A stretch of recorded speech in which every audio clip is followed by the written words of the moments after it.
네, 안녕하세요. 소방안전 관리자 학습 멘토 칩스입니다. 이번 시간에는 재난 및 안전관리 기본법, 줄여서 재난안전법에 대해서 다뤄볼 텐데요. 역시나 이 재난법도 23년도 하반기부터 1급 소방안전관리자 과정에 새로 추가된 단원이고요.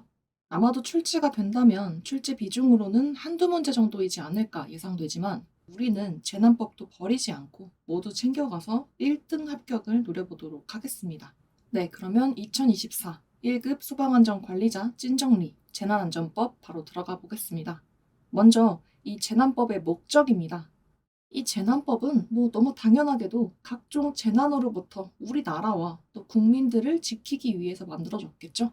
그래서 재난으로부터 국토 보존 및 국민의 생명, 신체, 재산의 보호를 위해 국가와 각 지방자치단체의 재난안전관리 체제를 탄탄하게 세워서 만들고 안전 문화 활동이나 그 밖의 재난 안전 관리에 필요한 사항을 규정하기 위해서 이 재난법이 만들어지게 된 건데요. 그럼 우리나라에서는 이 재난 안전 관리를 어떻게 구성하고 있느냐 하면 예방 대비, 대응, 복구, 크게 이렇게 단계별로 체제를 세워서 규정하고 있다는 거예요. 예방 대비는 재난이 발생하기 전에 미리미리 대비하고 예방하는 거고, 대응은 어떻죠?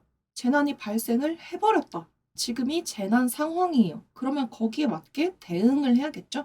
그 다음에는 그래서 이 피해 상황을 어떻게 복구할 건지, 재난이 휩쓸고 간 이후에 복구까지 이렇게 예방 대비, 대응, 복구 차원으로 체제를 세워놨다는 거예요. 이 내용은 이따가도 계속 볼 거니까 재난법은 크게 예방 대비, 대응, 복구 단계로 구성되어 있구나. 지금은 이 부분 이해만 해주시면 되겠고요. 다음에 넘어가서 그럼 이 재난법에 등장하는 용어들은 뭐가 있는지 정리해 보겠습니다. 먼저 이 재난법에서 말하는 재난이란 무엇인가 보시면 국민의 신체, 생명, 재산과 국가에 피해를 주는 것 또는 피해를 줄 수 있는 것을 재난이라고 합니다. 그래서 이 재난은 다시 자연재난과 사회재난으로 나뉩니다. 먼저 자연재난은 말 그대로 자연 상태에서 발생하는 그러한 재난 상황을 얘기하죠. 그래서 태풍, 홍수, 호우, 강풍, 풍랑, 해일, 대설, 지진, 황사, 소행성 추락이나 충돌 이런 것들 외에도 낭뢰, 벼락이 치는 것도 포함되고요. 또 화산 활동, 그리고 가뭄도 우리가 비를 내리게 할 수 없으니까 이것도 자연재해에 해당하고 또 한파, 갑자기 기온이 뚝 떨어져서 너무 추워지는 것도 우리가 어떻게 할 수 있는 게 아니죠. 또 조류 발생 이런 것들이 자연이 만들어내는 자연 현상에 의한 자연재난이 되겠습니다. 그럼 사회재난은 인간이 만들어내는 재난이 사회재난이 될 것입니다. 그래서 화재나 붕괴, 폭발, 교통사고, 화생방 사고, 환경오염 사고 이러한 것들로 인해서 발생하는 재난인데 다만 이때는 대통령령으로 정해놓은 일정 규모 이상의 피해를 발생시킨 것을 사회재난으로 인정합니다. 그리고 또 우리 지긋지긋했던 코로나처럼 감염병이라던가 가축한테서 발생하는 전염병 또는 국가 핵심 기반이 마비되는 정도의 피해가 사회재난에 포함되는데 여기서 말하는 국가 핵심 기반이라는 건 정부의 핵심 기능에 영향을 미칠 수 있는 시설이나 또는 에너지, 정보통신, 보건의료 이러한 시스템이나 자산을 국가 핵심 기반이라고 합니다. 그래서 우리나라의 핵심적인 정보기술 시스템이나 막 중대한 시설이 그 기능을 못하고 마비가 될 정도의 어떤 큰 피해가 발생하는 재난도 사회재난으로 들어가겠습니다. 그 다음 2번, 재난관리. 우리나라에서는 이 재난에 맞서기 위해 우리가 어떤 단계로 이 재난관리를 구성했다고요? 예방 대비, 대응, 복구를 위해서 하는 모든 활동이 재난관리에 해당하겠고요. 3번에 안전관리라는 용어가 또 있습니다. 이 안전관리는 비단 이 재난 말고도 그 밖의 각종 사고로부터 사람의 생명, 신체, 재산상의 안전을 확보하기 위해서 하는 모든 활동을 안전관리라고 합니다. 그러니까 재난관리라는 건 이 재난 상황에 대한 예방 대비, 대응, 복구 단계의 모든 활동을 말한다면 이 안전관리는 재난뿐만 아니라 각종 사고로부터 사람들의 안전을 확보하기 위해서 하는 모든 활동을 포괄하는 개념이다. 이러한 차이점이 있다는 거 체크해 주시고요. 그 다음 안전 기준은 그러니까 안전을 확보하기 위해서 준수해야 하는 어떤 정해놓은 기준을 의미하겠죠.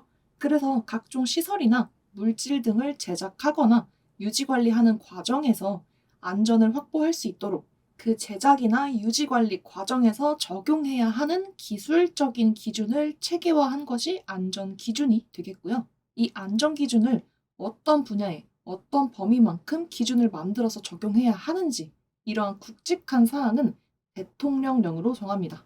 예를 들어서 교통 분야에 적용하고 그 중에서도 해양, 육상, 항공교통의 안전기준을 세우자 이런 건 대통령령으로 정한다는 거죠.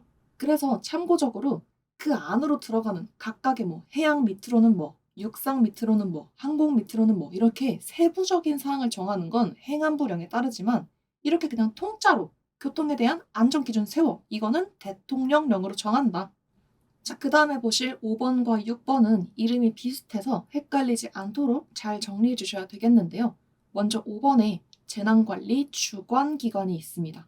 이 주관기관은 각종 재난이나 사고가 발생하면 그 유형별로 예방 대비, 대응 복구에 관한 업무를 주관해서 수행하는 중앙행정기관을 주관기관이라고 합니다. 예를 들어서 첨부되어 있는 그림 잠깐 보시면 만약에 해양 오염사고라던가 선박사고가 발생했어요. 그럼 이걸 주관하는 행정기관이 어디냐면 해양수산부가 이 사고 및 재난에 대해서 예방 대비 대응 복구 차원으로 업무를 주관해서 담당하겠죠. 또는 학교에서 발생한 사고다. 그러면 교육부에서 주관한다던가 또는 가축에 대한 질병이 막 퍼지고 있어요. 그럼 이때는 농림축산식품부에서 예방 대비 대응 복구 차원으로 주관해서 담당을 하게 되는데 이때 이러한 해양수산부, 교육부, 농림축산식품부 이러한 중앙행정기관이 이 재난관리 주관기관이 되겠습니다. 어렵지 않죠? 자, 그 다음에는 재난관리 책임기관이 있습니다. 이 책임기관은요, 말 그대로 어떤 상황이 생겼을 때 그런 상황에 책임을 져야 하는 기관들을 말하겠죠. 그래서 방금 봤던 중앙행정기관과 또 각 지방의 지방자치단체도 이 책임기관이 될 수 있고요. 또 각 지방의 행정기관이나 공공기관, 공공단체 또는 중요한 관리기관 등 대통령령으로 정해놓은 기관들이 이 책임기관이 될 수 있겠습니다. 그래서 그냥 참고를 위해서 예시를 하나 들어볼게요. 지금 말하는 기관들이 정확하지는 않을 수 있는데 그냥 어떤 상황을 예시로 드는 거니까 참고만 해주세요. 자, 어떤 지역의 바다에서 석유 같은 기름을 싣고 가던 배가 터졌어요. 그래서 바다가 막 오염이 돼가지고 이게 사회적으로 심각한 재난 상황이 된 거예요. 사회 재난이 발생했다. 그러면 이제 대통령께서 나오셔가지고 이거 다들 모여서 책임지고 어떻게든 빨리 해결하세요. 이렇게 발표를 했다고 가정해 볼게요. 그러면 일단 이 사고가 발생한 해당 지역의 시청, 군청 이런 곳들도 들어갈 수 있고 또는 해양수산청, 해양경찰청 이런 곳들이나 또는 해양조사원 또는 석유공사, 해양교통안전공단 이런 식으로 여기에 결부되어 있는 여러 기관이나 단체들이 똘똘 뭉쳐서 이걸 해결하고 조사해야 되겠죠. 그리고 또 이게 지역에서 발생한 사고이기는 하지만 사회적 재난 상황이 됐으니 이 전반적인 상황을 통솔하거나 또는 국민들한테 발표해서 어떤 협조를 구한다거나 통제를 할 수 있는 중앙행정기관, 즉 해양수산부 또한 여기서 같이 책임을 지고 해결해 나가려고 하겠죠. 그래서 책임기관은 뭐다? 중앙과 지방을 모두 포함하고 그 외에도 대통령령으로 정해놓은 관련 기관이나 단체들도 이 책임기관이 되는 거고요. 이런 재난이나 사고에 대해서 업무를 주관하는 건 어디다? 중앙이다. 그러니까 결국은 중앙에서 컨트롤도 하고 현재의 대응은 어떻게 하고 있는지 그리고 마지막 복구와 결과는 어떻게 됐는지 뉴스 등을 통해서 이 주관기관, 중앙행정기관인 해양수산부 장관 이런 분들이 나서서 최종 발표를 하거나 또는 전반적인 진행을 하게 되겠죠. 그래서 이렇게 예방 대비 대응 복구 업무를 주관해서 수행하는 건 중앙에서 주관한다는 거. 그래서 그림에서처럼 보통 무슨 부, 청 이런 곳들이 중앙행정기관으로 재난관리 주관기관이 되겠고요. 그 밑으로 각 지방이나 시도의 무슨 청 또는 가스공사, 교통공사, 환경공단, 관리소, 철도공사 이런 기관이나 단체들까지 포함하는 게 책임기관이다. 이렇게 정리해 주시면 되겠습니다. 다음에 보실 용어들은 간단합니다. 7번 긴급구조. 재난이 발생하거나 또는 발생할 우려가 높을 때 국민의 생명, 신체, 재산 보호를 위해 긴급구조기관과 긴급구조 지원기관이 하는 인명구조, 응급처치, 그 밖에 필요한 모든 긴급한 조치를 긴급구조라고 하고요. 여기서 말하는 긴급구조 기관이라는 건 8번에 소방청, 소방본부, 그리고 소방서 등을 긴급구조 기관이라고 합니다. 다만 해양에서 발생한 재난에 대해서는 해양경찰청, 지방해양경찰청, 해양경찰서 이런 곳들이 긴급구조 기관이 된다. 여기까지 용어를 정리해 보았고요. 다음 넘어가서 이러한 재난안전관리에 관련된 안전관리 계획에 대해서 살펴보겠습니다. 이 안전관리 계획은 크게 국가안전관리와 각 지역 차원의 안전관리 계획 이렇게 나눌 수 있겠는데요. 먼저 국가안전관리는 다시 국가 단위와 각 부처 단위의 기본 계획으로 나눌 수 있습니다. 그래서 국가 단위의 국가안전 기본 계획을 작성하는 책임자는 국무총리가 되겠습니다. 국무총리가 이 국가 단위의 기본 계획을 작성하면 그 밑으로 각 중앙행정기관의 장, 무슨 부, 처 이런 곳의 장들이 부처 단위로 자기 담당 파트의 기본 계획을 세우는 거죠. 그러고 나면 각 지역, 각 지방의 안전관리 계획은 시도 단위에서는 누가 작성할까요? 당연히 시도지사가 작성 및 책임자가 되겠고요. 그러면 그보다 좀 더 작은 단위의 시, 군, 구 단위면 이런 시군구의 안전관리 계획은 누가 짤까요? 시장, 군수, 구청장이 작성 및 책임자가 되겠습니다. 간단하죠?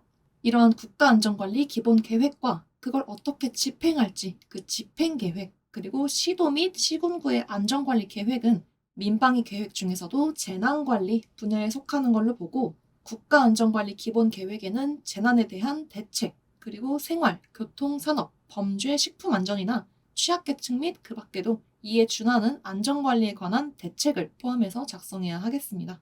자, 그럼 이제 이런 국가안전관리 기본 계획은 어떻게 세워지는지 그리고 그에 대한 집행계획은 또 어떤 과정을 따라 작성되는지를 볼 텐데요. 먼저 국가안전관리 기본 계획의 수립 과정입니다. 우리나라의 제일 윗선에는 대통령이 있죠. 이 대통령령으로 정해진 바에 따라서 누가 국가 단위의 기본 계획을 작성한다고 했죠? 국무총리. 이 국무총리가 기본 계획의 수립 지침을 작성해서 어디로 내려보내요? 각각의 중앙행정기관의 장에게 통보합니다. 부처 단위로. 그래서 이렇게 내려진 지침에는 각 부처별로 자기 담당 파트별로 중점적으로 추진해야 하는 사항과 방향이 포함되어 있고요. 이 지침을 통보받은 중앙행정기관의 장들은 그 지침에 따라서 우리 부서에서 맡은 그 범위에 속하는 재난 및 안전관리 업무에 관한 기본 계획을 작성해서 다시 국무총리에게 제출합니다. 우리 부서는 이렇게 하겠습니다. 라고 제출을 하면 그럼 다시 이 국무총리는 그 각각의 부처, 중앙행정기관의 장들이 제출한 그 기본 계획들을 종합해서 이제 이게 우리나라의 국가안전관리 기본 계획이다 하고서 국가 단위의 기본 계획을 작성하게 되는데요. 이때 이거 국무총리 혼자서 자 이렇게 결정 땅땅땅 하면 안 되겠죠. 이거를 검토하고 심의하는 과정을 거친 다음에 확정이 되어야 하기 때문에 중앙위원회라고 이런 위원들이 모여서 이거 통과해봐라 이렇게 심의를 하는 과정을 거친 후 확정 지어지게 됩니다. 그러면 자 이런 식으로 우리 안전관리 기본 계획이 확정됐습니다 라고 그 각자 자기 담당 기본 계획 안건을 올렸던 각 부처 중앙행정기관의 장들은 이렇게 확정된 기본 계획을 통보받겠죠.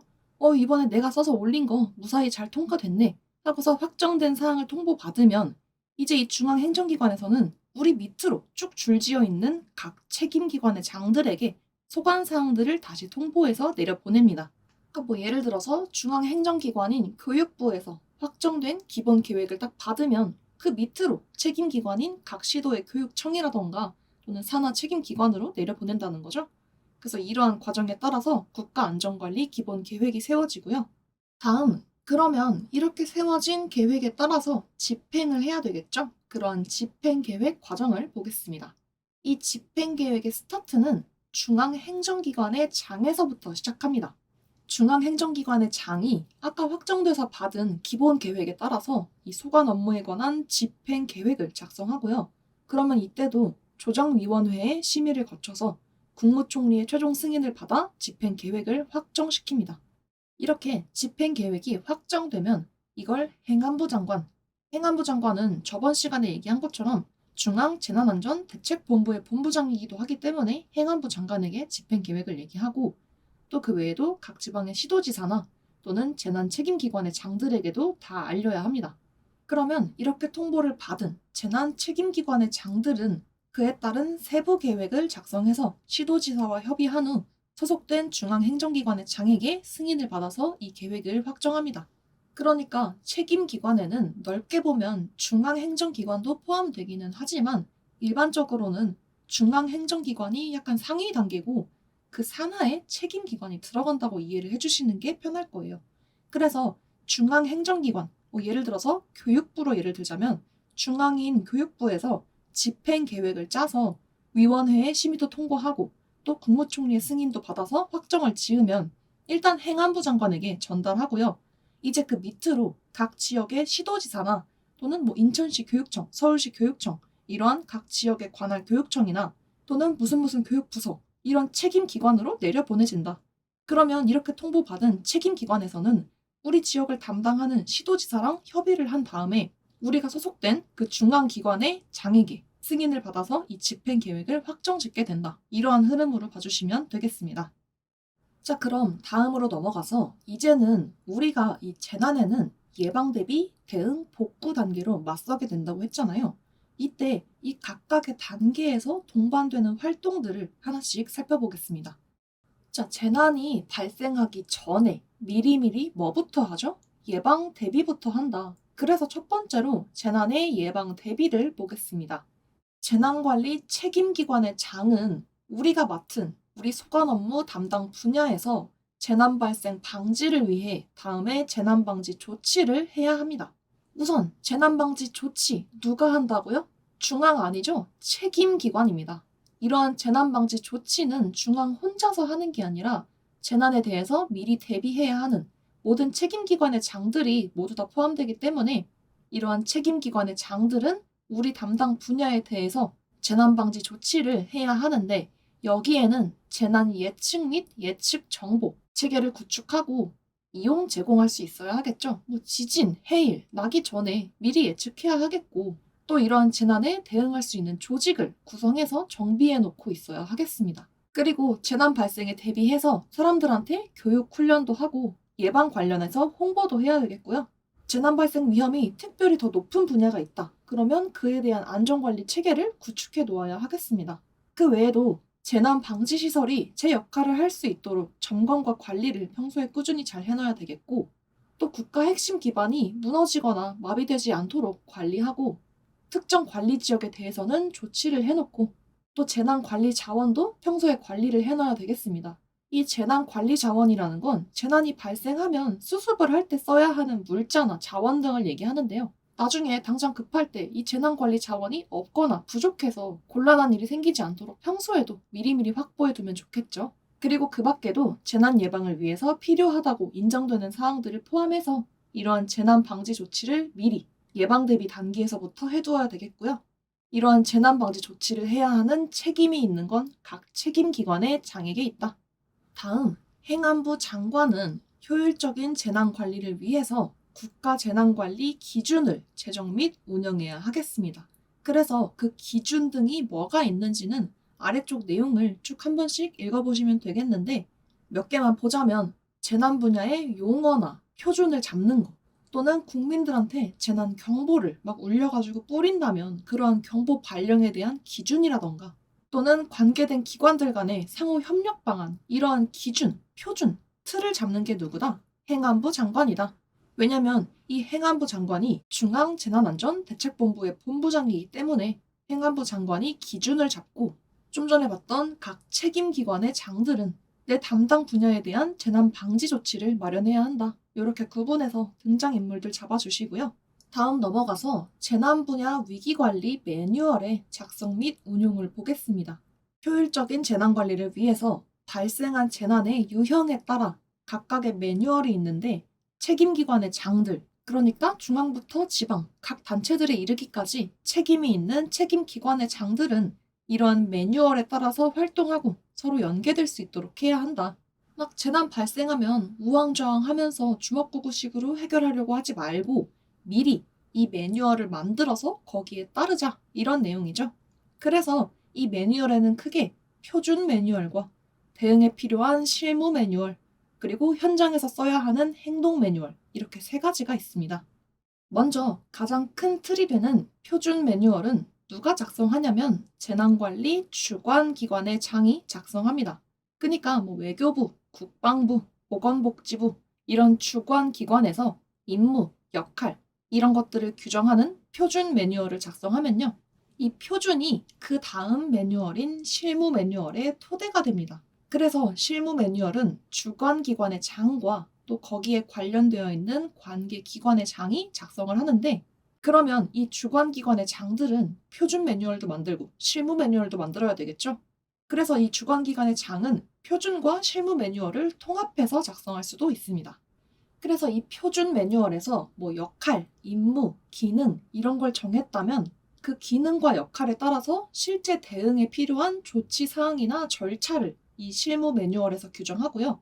그러면 이 실무 매뉴얼을 작성했던 각 기관의 장이 인정하는, 그 기관의 장들에게 인정을 받은 어떠한 기관의 장들이 재난이 발생한 현장에서 직접 업무를 수행해야 하는 기관의 행동 조치 절차를 행동 매뉴얼로 구체화해서 문서화시킵니다.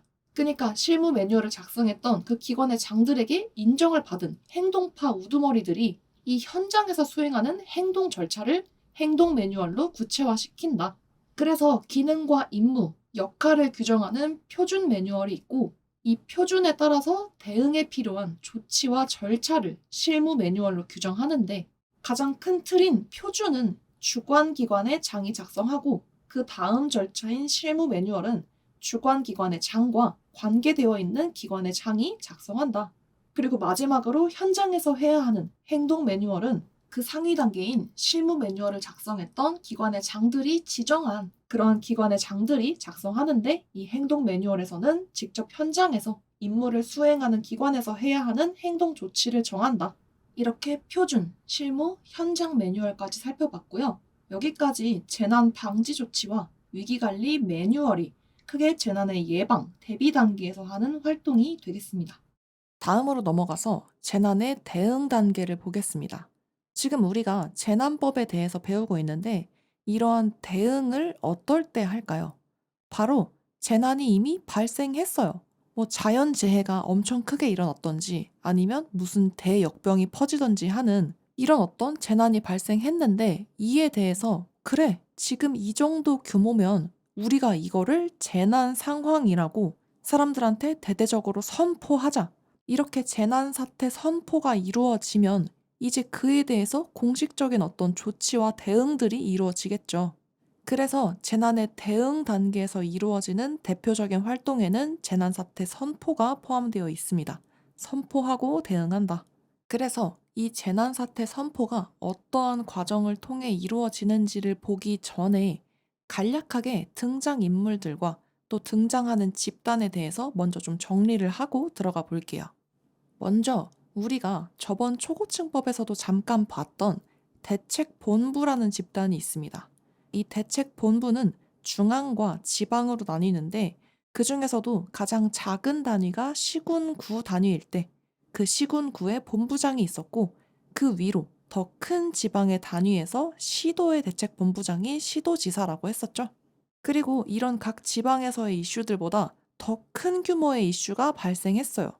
그래서 우리가 주로 뉴스에서 볼 만큼 아주 대규모 재난이 발생했을 때 그걸 통솔하고 조정하는 역할을 하는 게 바로 중앙대책본부, 줄여서 중대본이고, 이 중대본의 본부장이 행안부 장관이라고 얘기했었죠. 그래서 이 대책본부는 말 그대로 대처를 하고 수습을 해야 하는 본부, 중심지 역할을 하는 곳이니까 진짜 그 현장이랑 맞부딪히는 활동하는 집단이라고 보시면 되겠습니다. 그래서 대책본부는 현장과 가까운 집단이고, 이때의 중앙, 최중심지의 사령관인 대책본부장은 행안부 장관이다. 그리고 조금 이따 재난사태 선포 과정에서 보시겠지만, 이렇게 현장이랑 가까운 대책본부에서 어떤 자연재해라던가 또는 사건, 사고가 발생한 이 상황을 쫙 보니까 이걸 국가에서 공인하는 재난 상황으로 분류를 해야 할 것 같은 거예요. 그러면 이걸 단독으로 결정하는 게 아니라 지금 이 상황을 재난으로 볼 것인지 아닌지를 사람들이 모여서 머리를 맞대고 의논하는 심의를 하는 집단인 위원회를 열어서 이러한 재난사태 선포를 결정짓게 되는데요. 그러니까 이 상황을 정말 어떤 국가적인 재난 상황으로 선언해서 그에 대한 긴급한 조치를 투입할 것인가? 아니면 그냥 일반적인 재해 정도로 그냥 둘 것인가? 이러한 결정이 필요할 때 그 사안에 대해 논의하기 위해서 열리는 위원회의 심의 과정이 필요하다는 거죠. 그래서 이러한 위원회도 역시나 중앙과 지방으로 나뉘는데 여기서 지방의 대표는 어차피 시도지사인 건 동일하고요. 우리한테 중요한 건 중앙위원회가 되겠죠. 이 중앙위원회의 대표인 위원장은 국무총리가 맡게 됩니다. 그래서 우리가 초반에 국가안전관리 기본계획 얘기할 때도 이 국무총리가 일단 큰 틀을 잡아놓고 각 부처의 행정기관의 장들한테 그대들은 어떻게 하실 거요? 이렇게 쭉 계획서를 받아서 그걸 국무총리가 취합해서 최종 확정을 위한 위원회를 열었었죠. 이렇게 그냥 다 같이 둘러 앉아서 머리를 맞대고 심의하는 건 위원회에서 하는 일이고 이때의 위원장은 국무총리가 되고요. 이 위원회와 비교해서 막 현장과 가까운 곳에서 밤새우면서 이 현장을 수습하고 대처하는 곳은 대책본부이고 이러한 대책본부 중에서도 중앙의 본부장을 맡는 인물은 행안부 장관이라는 거. 일단 이 등장인물들과 등장하는 집단의 특성을 참고해 주시고 이제 본론으로 들어가 보겠습니다. 말씀드렸던 것처럼 재난에 대응 단계에서 하는 활동, 바로 재난사태 선포입니다. 재난이라고 선포하고 그에 맞는 대응을 하는 거죠. 자, 그래서 이 재난사태가 선포되는 과정을 보시면 일단 제일 먼저 뭔가 일이 발생하겠죠. 무슨 일이 터져서 긴급 조치가 필요한 재난이 발생하거나 또는 발생할 우려가 있는 뭔가가 터졌다. 그러면 그 일이 발생한 해당 지점에서 이거 이 정도면 재난 아닌가? 하고 재난으로 인정해 달라고 건의를 하죠. 누가? 시도지사가. 그 지역, 그 일이 터진 지방의 재난안전대책본부의 대표자가 시도지사였으니까요. 이 시도지사가 이 정도면 재난 아닌가요? 하고 건의를 올립니다. 그러면 이 지방 본부에서 다음으로 올라가는 게 어디였죠? 중앙이었죠. 이 중대본의 본부장이 이 안건에 대해서 논의해 볼 필요가 있겠다 하고 승인을 해요. 그러면 이제 이 중대본 회의를 통해서 일단 이게 재난선포 요건에 맞는지 그거를 검토를 합니다. 그래서 이게 이 정도면 재난이라고 인정될 만한 어떤 요건에 맞는 것 같아요. 그러면 이걸 재난이라고 인정해 줄지 말지를 심의를 받죠. 누구한테? 머리 맞대고 결정하는 중앙위원회가 열려서 이제 진짜로 심의를 받겠죠? 그래서 위원회에서 심의를 한 결과 그래 이건 재난이라고 인정합시다 이렇게 합의가 됐어요. 재난으로 결정이 나면 이제 진짜로 기자회견 열어서 어디 어디 지역에서 발생한 이 사안에 대해서 재난 사태로 선포하겠습니다. 이 발표를 누가 하냐면 행안부 장관이 합니다. 재난 사태 선포는 행안부 장관이 한다. 왜냐면 이 행안부 장관이 이 재난이 발생한 현장이랑 맞부딪히면서 어떻게 대응을 할지 말지 조정하고 좀 더 활동적으로 통제하는 중앙대책본부의 본부장이었으니까 지금 이 정도 피해 규모면 이걸 재난이라고 부르겠다. 이렇게 재난이라고 선포하는 건 그 현장과 가까운 계속 대처하고 수습하는 사령관인 행안부 장관이 선포합니다. 그럼 이제 그 재난이 선포된 지역에 필요한 긴급 조치도 하고 나중에 상황이 종료가 되면 이제 이 재난 사태를 해제하겠죠. 그렇게 재난 사태를 해제하는 발표 역시 행안부 장관이 발표하게 되겠습니다. 그래서 원칙적으로는 이 과정을 따르게 되는데 만약에 너무너무 시급해요. 이 중앙위원회의 심의를 거치고 자시고 할 시간이 없다. 그러면 이 행안부 장관이 심의를 거치지 않고 우선 재난 사태를 선포할 수도 있습니다. 대신에 이렇게 행안부 장관이 너무 급해가지고 우선적으로 재난 사태를 선포하게 된 경우에는 이러이러한 요건에 따라서 일단 사안이 너무 급한지라 재난 사태로 선포를 하기는 했는데 여기에 대해서 승인해 주시겠습니까? 하고 중앙위원회에게도 승인을 받아야 하는데 만약 이때 위원회의 승인을 받지 못하면 선포했던 재난 사태를 즉시 걷어들여서 해제를 해야 합니다. 그래서 원칙적으로는 시도지사가 건의를 올리면 중대본에서 요건에 맞는지 확인한 다음 위원회 심의가 열리죠. 그래서 심의가 통과되면 행안부 장관이 재난 사태를 선포하고 긴급 조치가 이루어진 다음 어느 정도 해결이 되면 다시 행안부 장관이 재난 사태 해제까지 발표를 하는데, 만약 사안이 너무 시급하면 위원회의 심의를 거치지 않고 행안부 장관이 재난 사태로 선포할 수는 있으나 이때도 위원회에게 승인을 받긴 받아야 한다. 이렇게 재난사태 선포 과정을 살펴보았고요. 그러면 이렇게 재난사태로 인정돼서 재난사태로 선포가 되면 어떤 조치들이 이루어지냐면요. 재난경보를 발령해서 그 근처 지역으로 접근을 자제하라던가 여행이나 이동하지 마세요. 또는 감염병에 주의를 하라던가 또 유의하라는 등의 그런 안내가 전달될 것이고요. 또 물자나 자원도 보급되고 사람들한테 대피하라고 대피 명령을 내린다거나 또는 응급조치 같은 응급 지원도 가능하겠죠. 그 외에도 휴업이나 휴교령을 내리고 또 소속 공무원이나 인력을 비상 소집해서 빠른 복구가 이루어질 수 있도록 이러한 조치들이 시행되겠습니다. 자, 그 다음에 볼 내용은 위기 경보의 발령입니다. 이 위기 경보는 어떤 재난이 일어날 징후가 보이거나 또는 재난 발생이 예상되는 경우에, 그러니까 어떤 가닥이 보인다. 그러면 그 위험성 수준이나 발생 가능성 등을 판단해서 관심, 주의, 경계, 심각 이렇게 4단계로 나누어서 국민들에게 알려주는 걸 말합니다. 그래서 재난관리 주관기관의 장은 재난의 기미가 보이면 위험성과 가능성을 판단해서 위기 경보를 발령한다. 예를 들어서 엄청 큰 태풍이 한반도를 덮칠 것 같아요. 그러면 주관기관인 행정안전부에서 이 위험성 등을 판단해서 4가지 단계 중에서 3단계인 경계 단계로 경보를 발령한다거나 하는 거죠. 그래서 각각의 주관기관에서 이러한 위기 경보를 발령하는데, 만약에 여러 개의 주관기관이 서로 엮여 있거나 또는 국가 차원의 대규모 재난일 경우에는 행안부 장관이 이 위기 경보를 발령할 수 있고요. 또 주관기관의 장이 이 4단계 중에서 가장 최악인 심각 단계의 경보를 발령하거나 또는 다시 해제하려는 경우에는 행안부 장관과 협의해야 하겠습니다. 그러면 이 주관기관 밑에 있는 책임기관들은 평상시에 맡은 바 업무를 쭉 잘 하고 있다가 이 재난과 관련한 위험 정보를 입수했어요. 그러면 즉각 위에다 보고를 해야 되겠죠? 그래서 이 책임기관의 장은 위험 정보를 입수한 경우 즉시 행안부 장관, 그리고 우리의 상위 기관인 주관기관의 장, 그리고 시도지사나 시장 군수구청장에게 통보해야 하겠습니다. 그래서 다시 정리하자면 기본적으로 이 위기 경보는 4단계로 구성되어 있는데, 이 위기 경보를 발령하거나 해제하는 권한자는 각 주관기관의 장들이죠. 대신에 국가 차원의 대규모 재난이거나 또는 여러 주관기관들이 결부되어 있는 경우에는 행안부 장관이 위기 경보를 발령할 수 있고요. 또 이 주관기관 밑에 있는 책임기관의 장들은 재난과 관련한 정보를 입수하면 우리의 윗단계인 주관기관의 장과 또 행안부 장관, 그리고 각 지역의 시도지사나 시군 구일 때는 시장 군수구청장에게 이 정보들을 쭉 뿌려서 공유해줘야 한다는 거죠. 자, 그러면 이제 이 경보의 4단계가 각각 어느 정도의 재난을 의미하는지 살펴봐야 되겠죠. 먼저 1단계는 관심 단계입니다. 징후가 보이긴 하는데 일단 그 재난의 활동성이 적다, 낮은 편이다. 그래서 이게 가까운 시간 내에 아주 막 국가적인 위기로 발전할 가능성은 별로 안 보인다.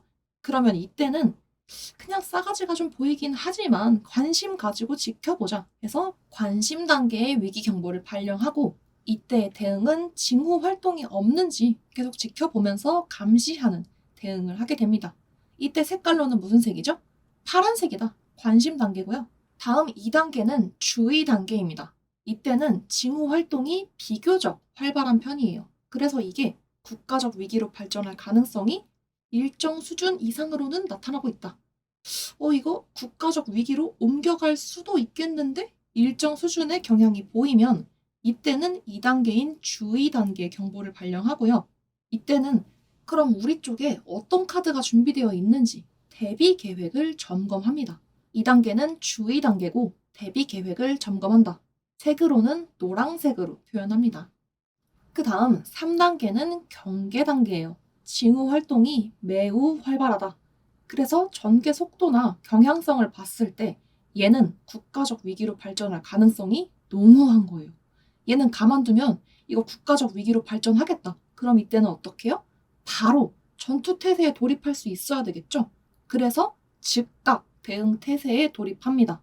국가적 위기가 될 가능성이 농후하면 경계 단계이고 즉각 대응 태세에 돌입한다. 그리고 이때부터 색깔도 슬슬 무르익기 시작하죠. 경계는 주황색으로 나타냅니다.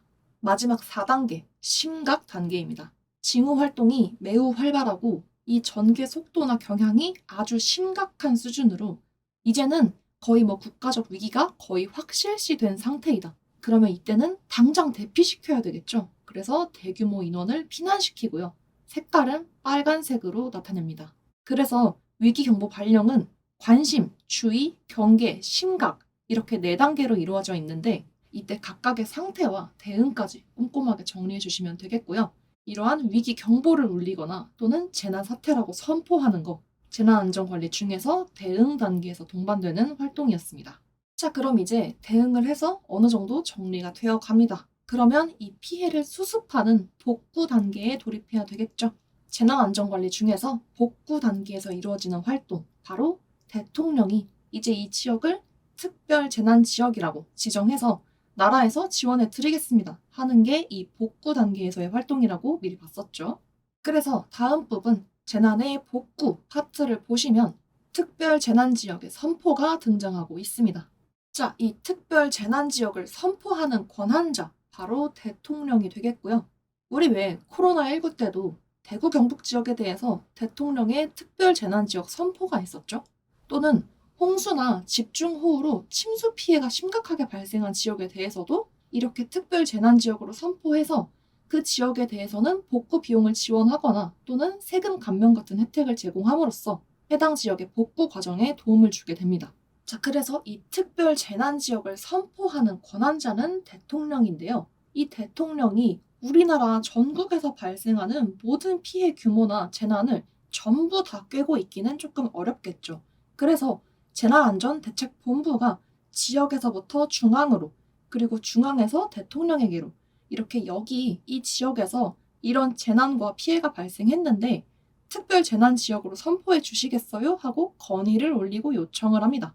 그러니까 지역대책본부의 본부장이 중앙대책본부로 이 특별 재난 지역 선포 요청을 올리면 중앙대책본부 중대본의 본부장이 이 요청이 타당하다고 인정되면 중앙위원회를 열어서 심의를 거쳐서 최종 결정권자인 대통령에게 건의할 수도 있고요. 또는 일정 규모 이상의 재난이 발생했을 때도 이 중대본의 본부장이 대통령에게 지금 일정 규모 이상의 재난이 발생했는데 여기를 특별 재난 지역으로 선포하는 게 어떨까요? 하고 대통령에게 건의를 올릴 수 있습니다. 그리고 이렇게 특별 재난 지역으로 선포가 되면 해당 지역에 대해서는 국고보조 등의 지원을 하기도 하고 그 외에도 대통령령으로 정하는 바에 따라서 응급대책이나 재난구호 지원, 또 복구하는 데 필요한 행정적, 재정적, 금융적, 의료상의 지원을 제공할 수 있습니다.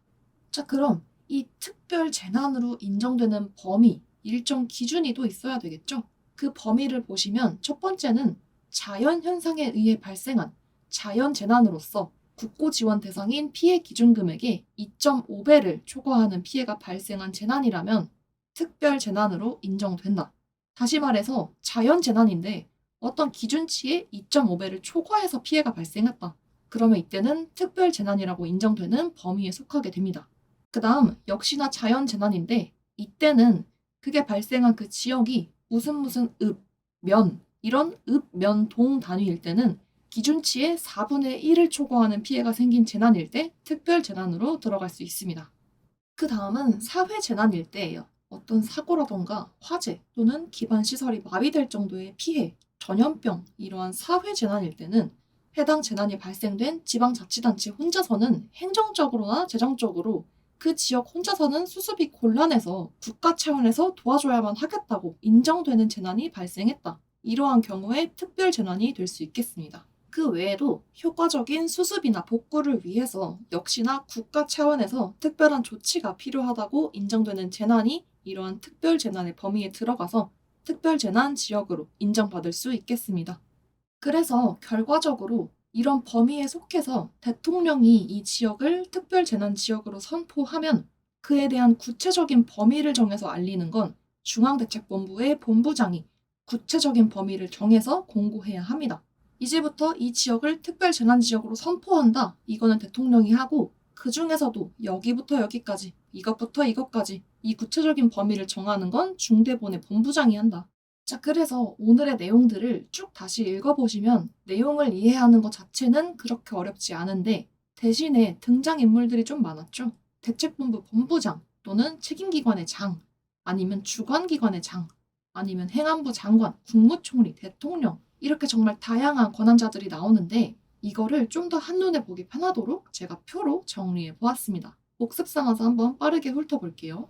먼저 우리나라 최고 대빵 대통령은 뉴스 나와서 자 이제 나라에서 도와드릴게요. 이 발표를 뭐라고 한다고요? 특별재난지역 선포. 이 특별재난지역을 선포하는 권한자가 대통령이고요. 이 특별재난지역의 구체적인 범위를 정해서 알리는 건 중대본의 본부장이 할 일이죠. 그 다음 대통령 다음인 국무총리는 국가안전 기본계획 중에서 국가 단위의 기본계획을 작성하는 책임자였고 이 기본계획 중에서 각 부처 단위의 기본계획을 작성하는 책임자는 중앙행정기관의 장이었죠. 뭐 국방부, 행안부, 외교부, 법무부 이런 중앙행정기관의 장들이 담당 부처, 우리 부처 단위의 기본계획을 작성한다. 그리고 이 재난법에서 행안부 장관은 어떤 책임이 있냐면 재난의 예방 대비 단계에서 어떠한 기준, 표준을 제정하고 또 재난 사태를 선포하거나 해제하는 권한자였습니다. 다시 재난이 발생했습니다. 이 재난 사태를 선포하는 거 행안부 장관이 하고요. 재난이 이미 발생한 다음에 복구해야 할 때 일정 지역에 대해서 특별 재난 지역으로 선포하는 건 대통령이 했죠.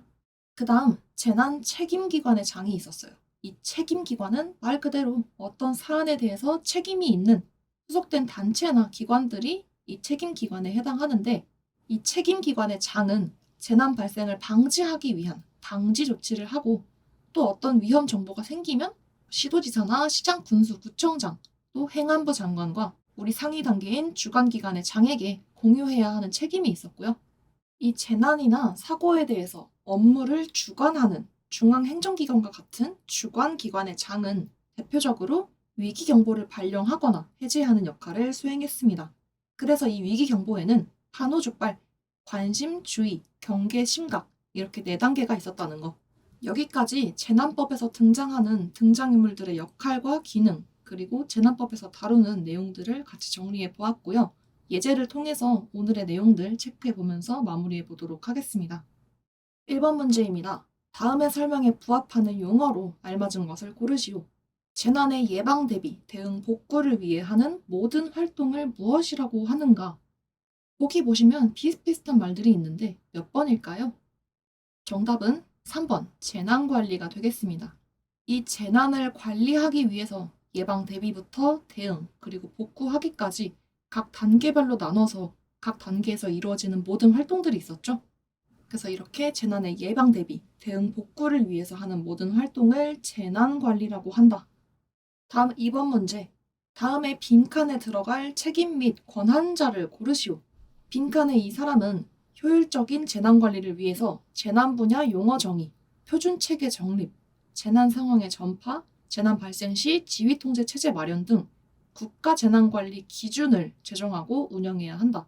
자, 이 기준, 표준을 만들고 용어 정의하는 사람 누구? 바로 행안부 장관, 행정안전부 장관의 업무가 되겠습니다. 그래서 정답은 4번이고요. 마지막 3번. 재난 유형별 대응 체계 중 다음의 설명에 해당하는 단계와 대응으로 옳은 것을 고르시오. 징후 활동이 매우 활발한 상태로 전개 속도 및 경향성이 국가적 위기로 발전할 가능성이 농후한 상태이다.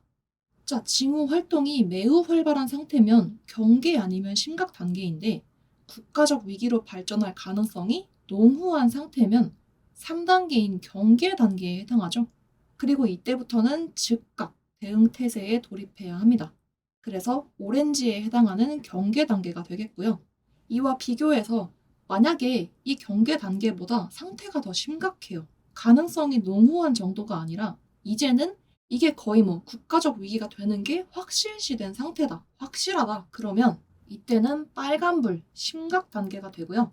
이때는 사람들을 대규모로 피난시키는 대응을 해야 했습니다.